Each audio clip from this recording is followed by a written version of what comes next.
Good morning, everyone, and welcome to a very special episode of AADYA GEO Talks on this momentous day as we celebrate India's first ever National Space Day. It's an honor to mark this occasion by reflecting on the incredible strides our country has made in space exploration, particularly the historic landing of Chandrayaan-3 on the moon's south pole just last year.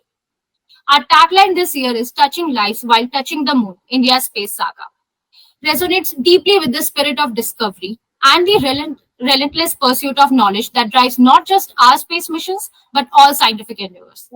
Today, I am deeply privileged to be joined by a true legend in the world of science and exploration, Dr. Ram Prasad Lal Sir. Your journey is nothing short of extraordinary, sir. You began your academic pursuit in physics at the University of Allahabad, went on to serve as an assistant meteorologist at the Indian Meteorological Department, and became a veteran of Antarctica, spending a remarkable 42 months on the icy continent. Your experiences in the extreme environments of Antarctica have shaped not only your career, but also your perspective on life, leadership, and the spirit of exploration.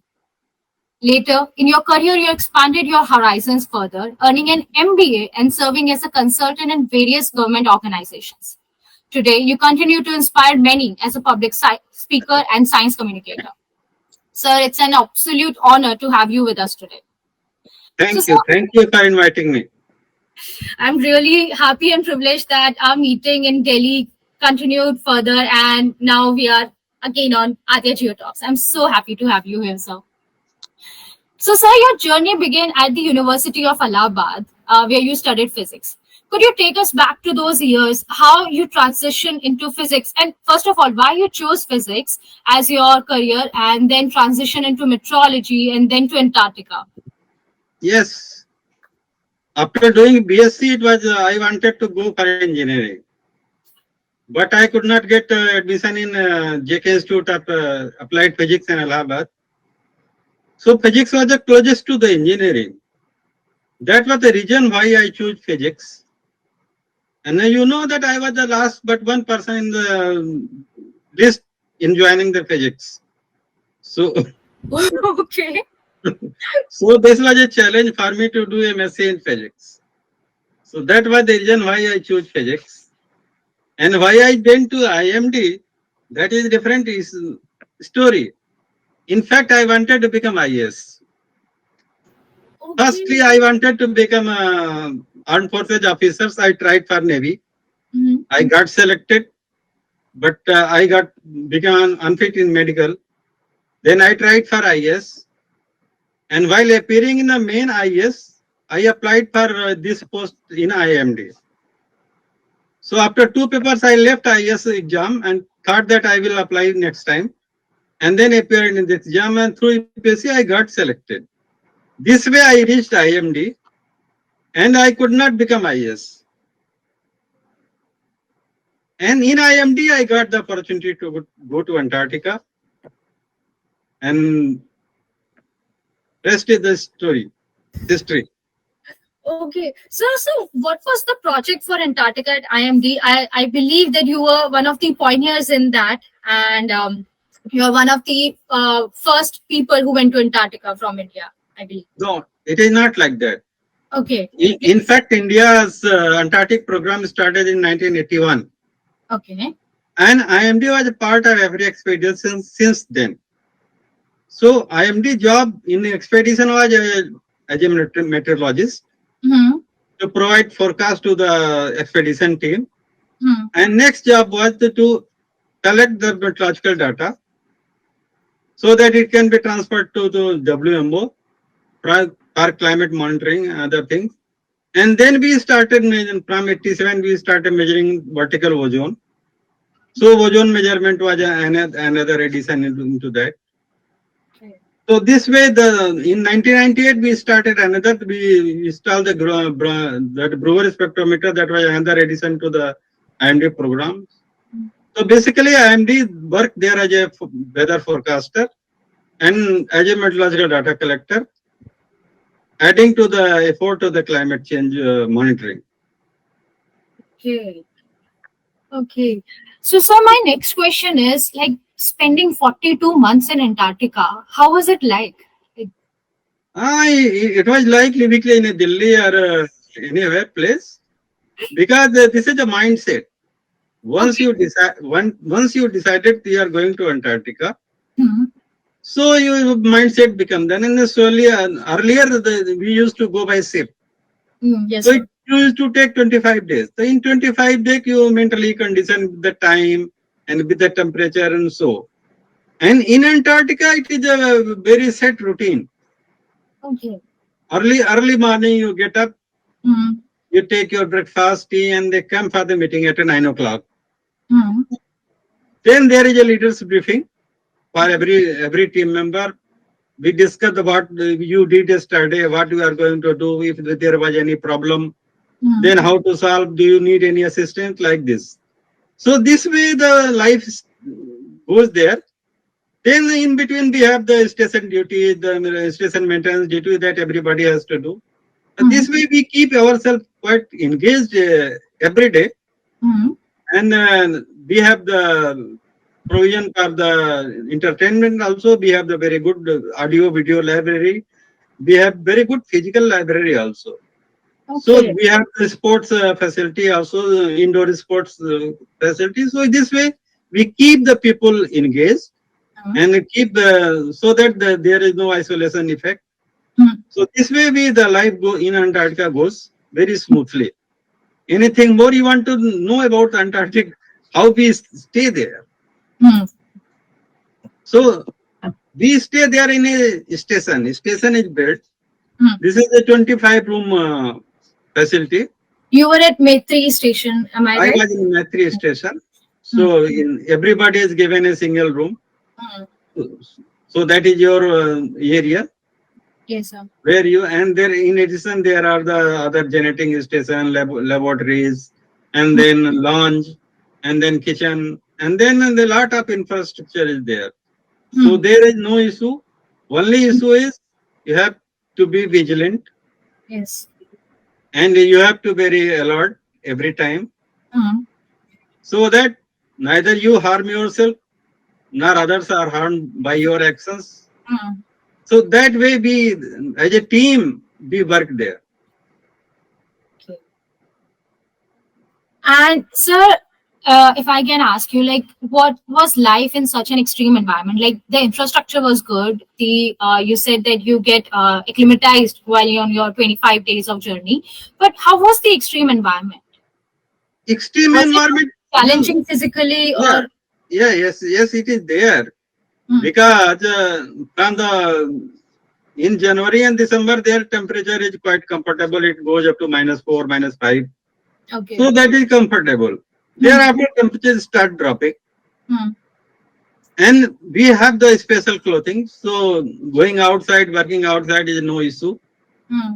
Sometimes we get very high speed wind that more than going 200, 300 kilometers per hour. Yes, So sir. during those time, we normally stay within the station. Hmm. Temperature also in the August and July, August goes down to -30, -35. Hmm. So that is not a very big problem because the station is heated. We Hmm. maintain the station as plus 16 degree. So Hmm. that is not a problem. The only problem is when the sun goes out because we are accustomed to the solar light Yes. and our life runs to, from the solar light. But in Antarctica, it varies from Hmm. 24 hours a day, almost 45 days. We have the full day only, no Hmm. sunset. Hmm. Then is the small light. Night starts for a few minutes, then goes to hours, and Hmm. then slowly it goes to the few hours of the day, Okay. and then the whole night. And then for 45 days we get no sun, and it is called the polar night. Hmm. So because this absence of light, up, and because people cannot venture more outside, Hmm. so this isolation effects come. So to remove the isolations, Hmm. we celebrate everything. Okay. Everything and all religion, all festivals, Hmm. everybody's birthday, everybody's marriage anniversary. all national holidays.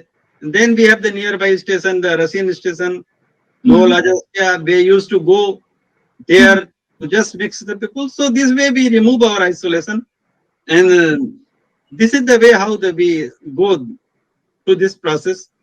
Okay. And if you adapt it properly, there is no issue. Okay.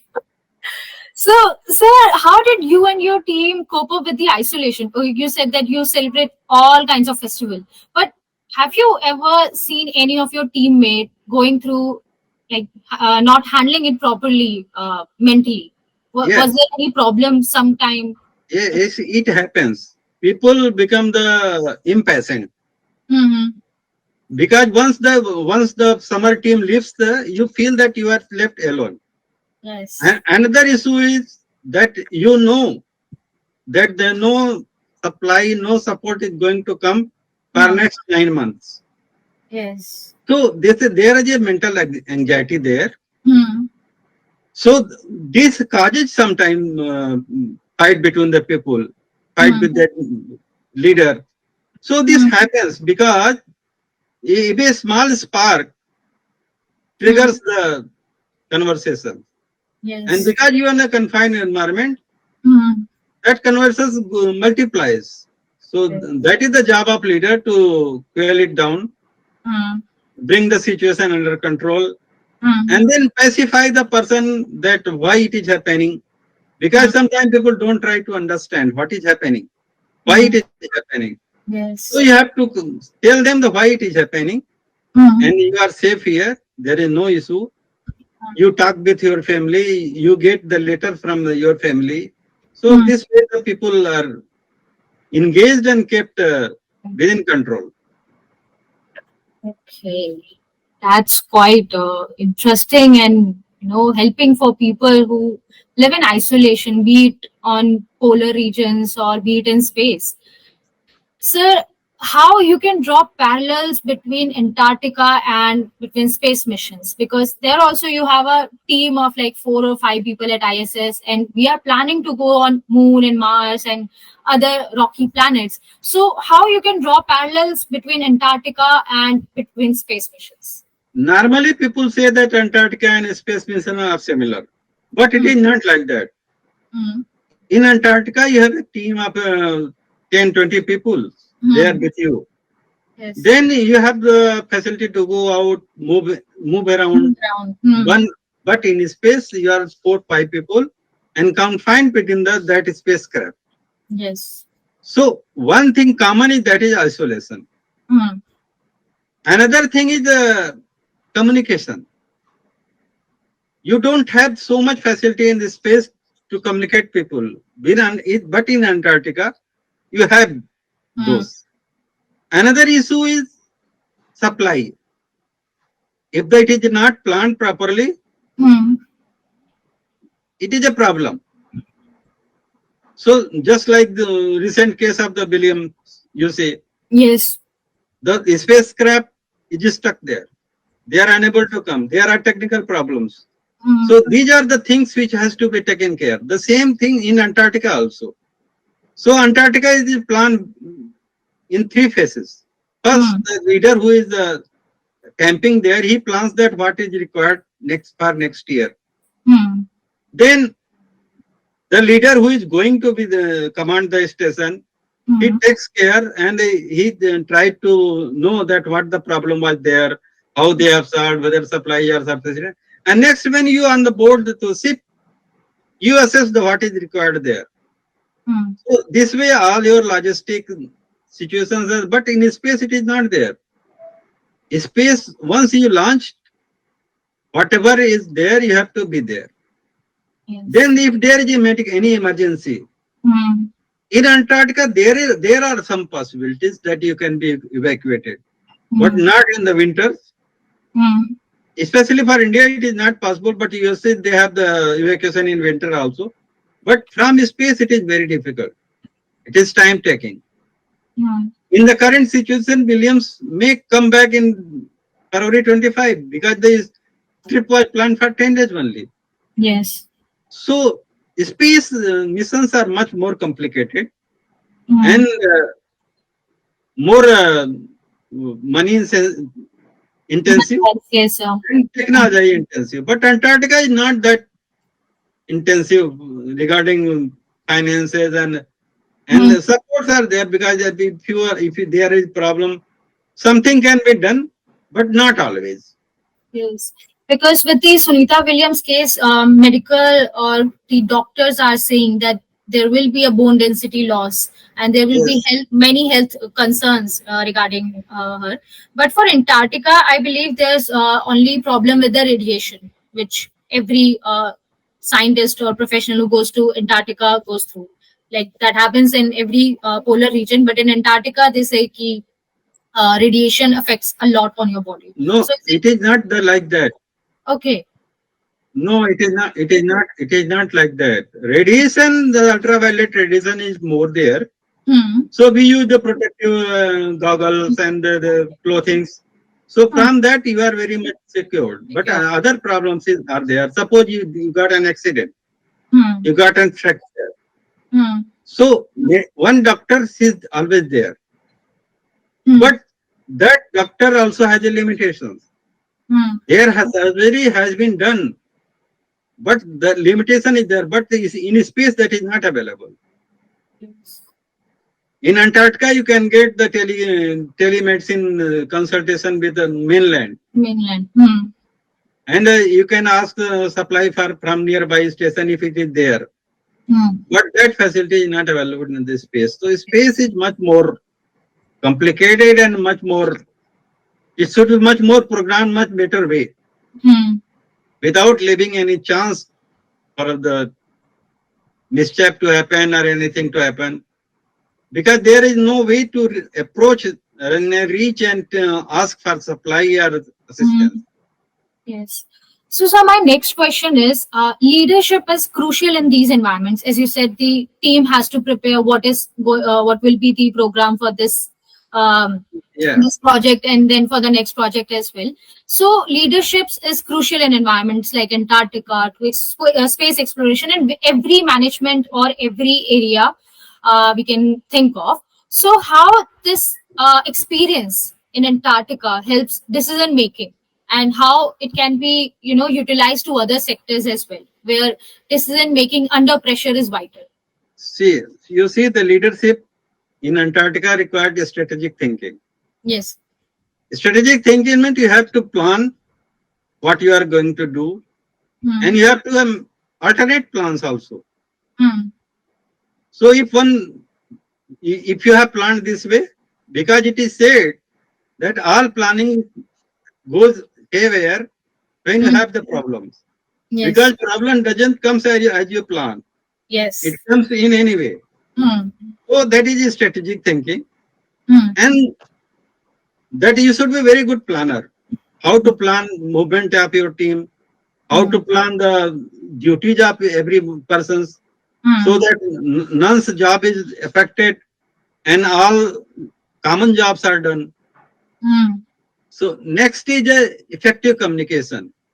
Hmm. You should be able to communicate with your team properly. That Hmm. proper communication is held, and nobody there should not be any ambiguity. Yes. You should be very much clear. Hmm. Then the questions come adaptability. Comes from many ways. First, you have to adapt the environment. Hmm. Then people, those who are going with you, they have to adapt you. Hmm.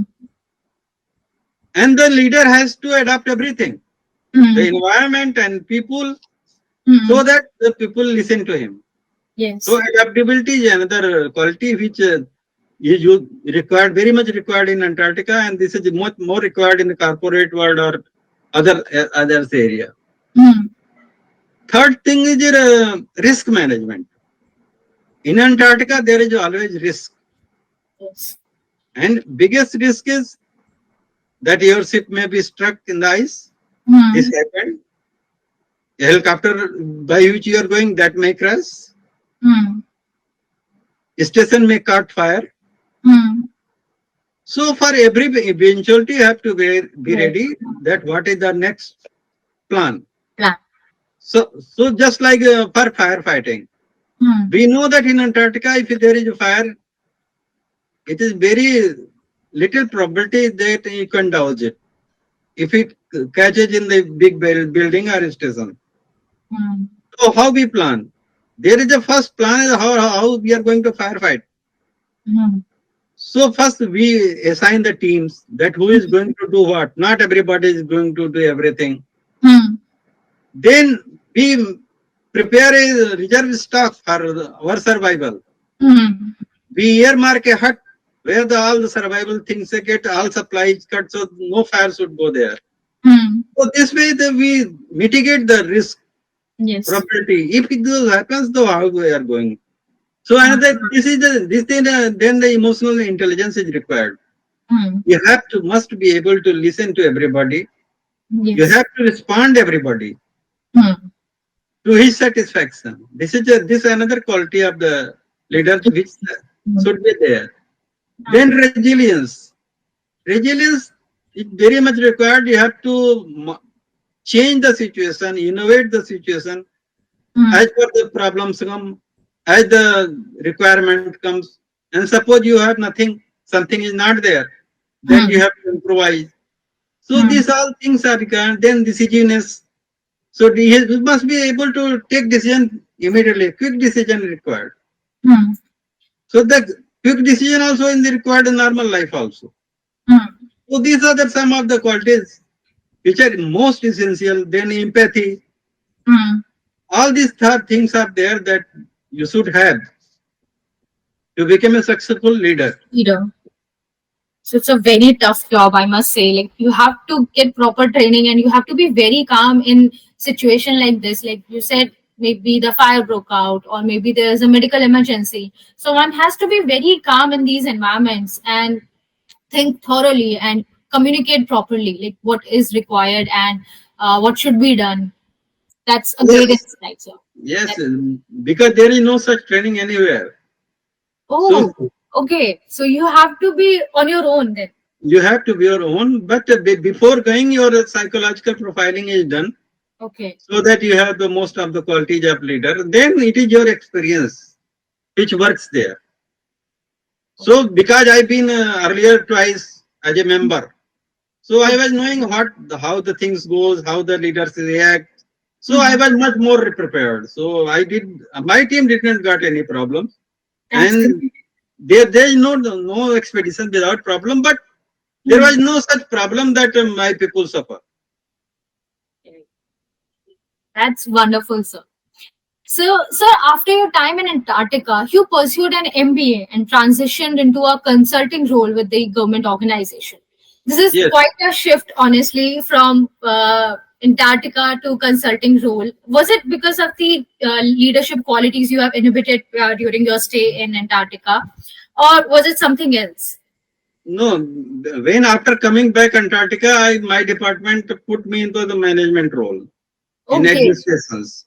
Okay. So I was in charge of many divisions, so I know how to handle the people. I was the director budget and planning, so I was planning for entire IMD. All projects were under me. I was controlling the money control and then they're monitoring their progress. And then I was the finance officer of my department. So all this experience, this thing I did because I was a very successful leader. All the qualities what I learned there with the people in the stress environment that I used in the stress environment in the department. So this way I worked there, and on this basis I got the role of consultant in many ministries. And after retirement, I was not having MBA. So I thought that so far I have done so much management. Why not have a MBA degree? So I joined MBA IGNOU and I did my MBA in financial management. And now I am using that my MBA degree as academic counselor to IGNOU. I am teaching the MBA student of IGNOU. So this way I am using this all my whatever I learned in the public use. Okay, so how is the experience with the government organizations after your retirement, consulting them and like now teaching students of finance? It was very nice. In fact, wherever in the government department I went as a consultant, starting from the first I did one at THSTA, one institute is there, Department of Biotechnology. There I was looking after procurement. So I was head of the procurement division. So because a finance officer, I have done as a procurement for the entire IMD. Thousands of crore, their budget was 10, 12 crore. So it was a cakewalk for me. Okay. So then I joined as a Ministry of Social Justice. There they give the grant to the ministries, the NGOs. So I was there for monitoring those grants, their utilization. Because same thing I have done in the IMD also. Because IMD used to give grants to the universities for the projects.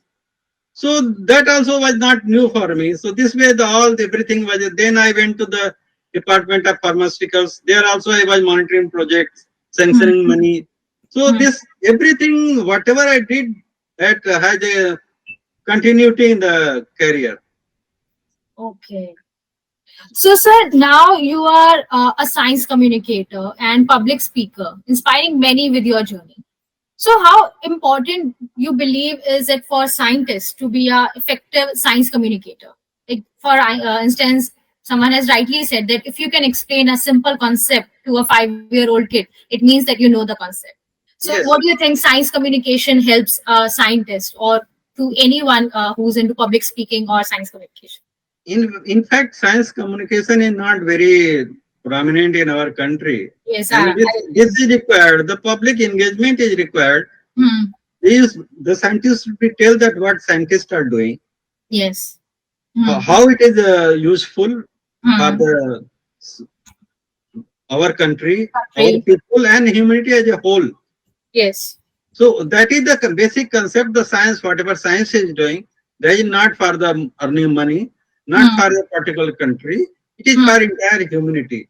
That is one concept that the people should be engaged and tell that what science is doing, how the humanity is going to be get benefited. Then there is international collaboration. Yes. Once you go to Antarctica or anywhere and do the research, and if you share your knowledge with the international community, then your country's profile goes up. Yes. And you learn also from outside. Then by science communication, you inspire the future generation. You develop the interest in the children, and then you guide the new coming scientists to take up the science and perform better. Then how sincerity can be there, how sincerity can be developed, how the resilience should be developed. So this way the things. And then there is a promoting transparency. The people don't know. They say that your government has spent so much money and we got nothing, and this can be used anywhere. So everything is not for output. Output, yes. Because today you have something, you have some research, you may get the result after the 10 or 20 years. You see the case of the pharmaceuticals. Yes. Even a single formulation, you start for 100 formulations, and it takes 10, 20 years to come out a single formulation. 1:100. Yes. Sometimes 1:1000. So if you say that only one thing you produced and you spend so much money, so that justification should come from the science one. Science communication only. And then there is interdisciplinary understanding between the different disciplines. Unless you talk the people, other people will not understand what you are doing and what other is doing. So understanding the interdisciplinary is required, essential for the science communication. If both the fields are different fields, don't communicate, other will not come to know. Yes. So that is required interdisciplinary understanding of the things. So these are some things that which is required for the. That is why the science communication is required. So what I have seen in the society that people still understand what will be the benefit and scientific development in the medicine industry or pharmaceutical because they relate it to it. But for the other science field, like even for earth science, for space science, half of the people, at least in our country, don't understand why we are spending so much for space exploration, because a lot can be done in the medicine side. But they don't understand why we need some basic experiments to be done in zero gravity, or why do we need to be develop our mining industry in the space, or what space will help in our basic daily lives, or why going to Antarctica will benefit a common man in India. So there is a huge gap in this. So Yes. yes, so do you think science communicators in India now are justifying this, or are doing some justice to this, or are explaining something? Or do you think there's a long way for India to be a great science communicator and a public speaker? Yes, there is a long way to go, Okay. because there are very few science communicators, and those Yes. people who do the great science, they are Hmm. confined to the labs. They are a very good communicator of the science to the science general, but while Hmm. going to the public, Hmm. it is required the basic knowledge and how to connect basic knowledge to higher knowledge. Hmm. So that skill is not yet developed, because Indian society never worked on. You see the Western countries, they are Hmm. other countries, developed countries. Hmm. There is very much scope of the science communication. They spend lot of money. So Hmm. India don't people don't spend money also. So Yes. that is another problem, that if you don't have money, you cannot do the workshop, you cannot call the people, you cannot communicate. Hmm. This is the two way. And the people themselves, they are not very much eager to know, Hmm. because they don't understand its importance. Yes. So these are the certain issues which keeping India back in the science communication. But efforts are going, many NGOs are working, many Hmm. semi-government organizations are working. So Hmm. efforts are going. Hope someday Hmm. we'll reach the considerable level. uh, what I have seen in US and Australia, that they all are professional science communicators or public speakers. And the good thing about this is that they have gone through their academia in this field. Like they have their either bachelor's or master's or PhD in either public speaking or science communication. So, what do you think that having this degree program in India will help boost the science communication sector?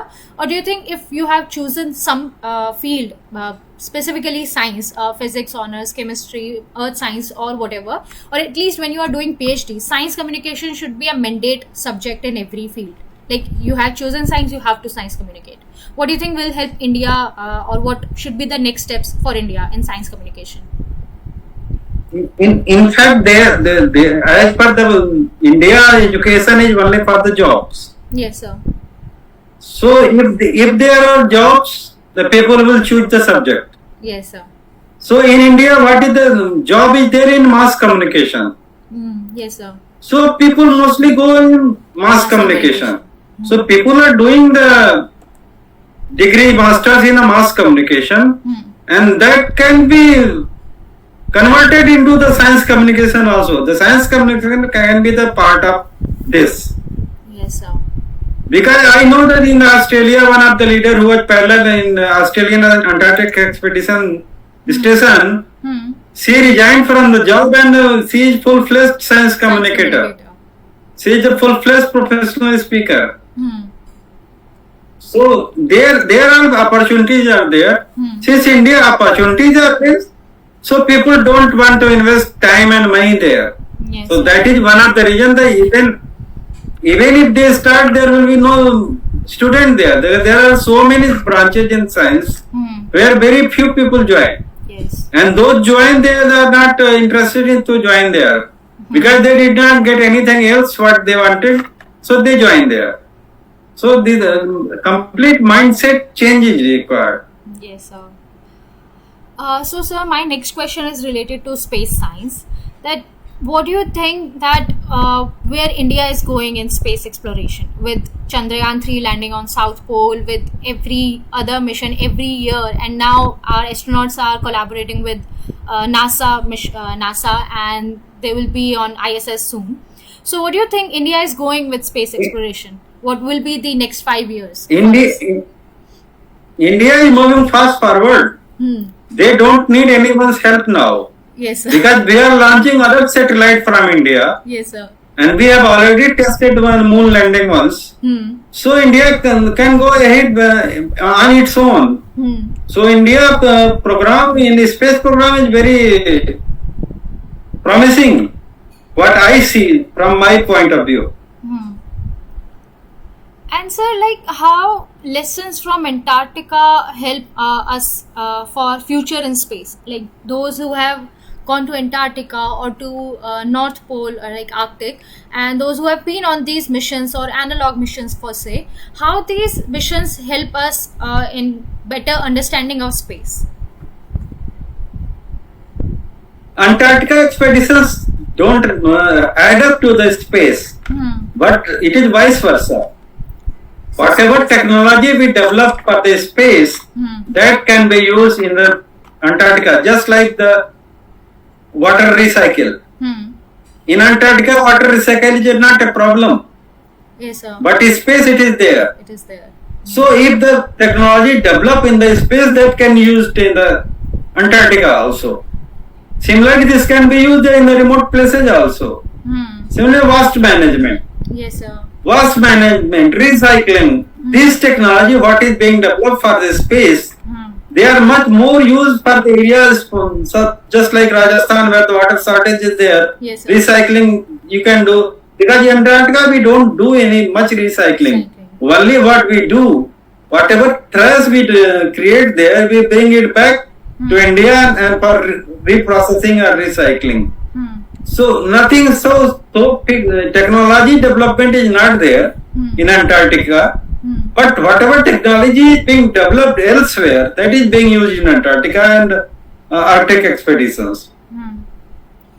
So this is my opinion that yes, whatever money is being spent on space technology and their living procedure, that can be used in anywhere else in the world. You just took the word out of my mouth that you actually gave people the hope that why we are doing space exploration, and you gave topics for science communicators that why we are going to space and how is it beneficial for a common man in India or anywhere in the world. Thank you so much for the insights. Yes. And my final question for you is for young professionals or students or early career researchers, what advice would you give them if they want to go in space exploration or meteorology or physics honors? What advice will be from a pioneer to a early career researcher? From my side, they have to develop the coping skill, the resilience they have to develop, so that they can cope up with the extreme challenges and uncertainty. Yes, sir. Next thing, they have to learn the teamwork. Because whether it may be space or Antarctica or anywhere else, the teamwork, once they develop the teamwork, working with the team, they can succeed anywhere. Yes, sir. And they have to embrace the flexibility. They have to be flexible to adapt to any new technology, new things, new environment, and new people. So that adaptability is another requirement, what is the most needed. And leadership is the thing that you take own initiative and do the thing without saying and without. So you must be able to motivate and guide others. So that leadership quality they have to develop. And then environmental stewardship they have to develop. That how you keep your environment clean wherever you are, whether you are in the city or anywhere. So that they have to develop that how do the minimum damage to the environment. And they have to be the very good communicator also about their own ideas and about others' ideas. They should be a very good listener that should listen and incorporate the knowledge, and they have to be emotionally intelligent, cultivate self-awareness, and resourcefulness is another requirement. Whatever is available there, best use of that.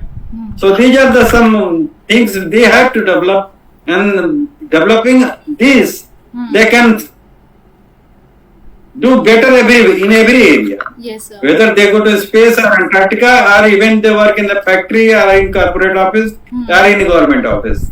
Yes, sir. I agree with you. So this is my. Yes, sir. I totally agree with you in this, because having a passion for a subject is different, and having the grit and resilience and the leadership qualities and having those soft skills is required, because with this you will be able to achieve success in every field, be it in your daily life or be it in your career or be it in a society as altogether. So rightly said, sir. Yes. With this, I would like to conclude this interview, and your story is just a testament to the spirit of exploration, but also to the power of science to connect us to the most remote corners of our planet and beyond. Thank you so much, sir, for sharing your incredible journey. And I'm super happy that I met you at the conference and that I can invite you for the talk show. And your wisdom and your leadership qualities has been a great wonder for me personally, because I follow you on LinkedIn, and I must say all your articles are so inspiring. And sometimes I'm going through something and I read your article and it leads me to, okay, I can do this. And I think every person around you or those who are listening to this talk show will be able to relate it to it, that you inspire a lot, sir. Thank you so much for coming to the show, and thank you so much for the lessons you have taught us today. Thank you, Bharti, for inviting me. My best wishes for your success. Thank you, sir. Thank you. Thank you.